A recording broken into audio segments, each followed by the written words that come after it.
اگر آپ سندھ میں رہتے ہیں اور آپ کا تعلق پاکستان پیپلز پارٹی سے نہیں ہے تو آپ کبھی بھی نشانہ بن سکتے ہیں۔ پیر صاحب پگارا کی جماعت کے اہم رہنما کو سانگڑ کا ایک علاقہ ہے کھپرو، وہاں نشانہ بنایا گیا ہے۔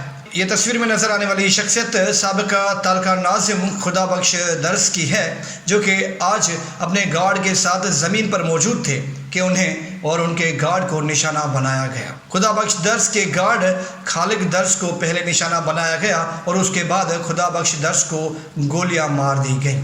واقعے کے بعد ملزمان فرار ہو گئے، لیکن وزیر داخلہ ضیاء الحسن لنچار نے نوٹس لے لیا ہے۔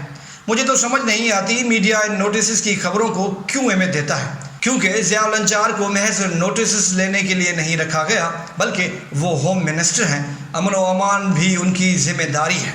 خدا بخش درس نے شازیہ عطا مری کے خلاف بھی الیکشن لڑا تھا، یہ بات آگے چل کر کرتے ہیں، لیکن خدا بخش درس کو جس انداز سے نشانہ بنایا گیا وہ بہت بڑا افسوسناک واقعہ تھا۔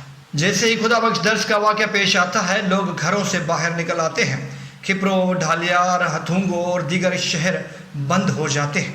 خدا بخش درس کوئی معمولی انسان نہیں تھے، وہ مشرف دور میں 2 بار تعلقہ ناظم بھی رہ چکے تھے، جبکہ وہ شازیہ عطا مری مطلب پاکستان پیپلز پارٹی کے مخالف بھی تھے۔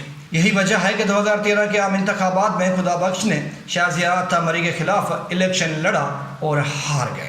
سانگڑ میں پیر صاحب پگارا کے بہت سے ووٹرز اور مرید ہیں۔ پیپلز پارٹی کی شازیہ عطا مری ہمیشہ ان پر سنگین الزامات بھی عائد کرتی رہتی ہے۔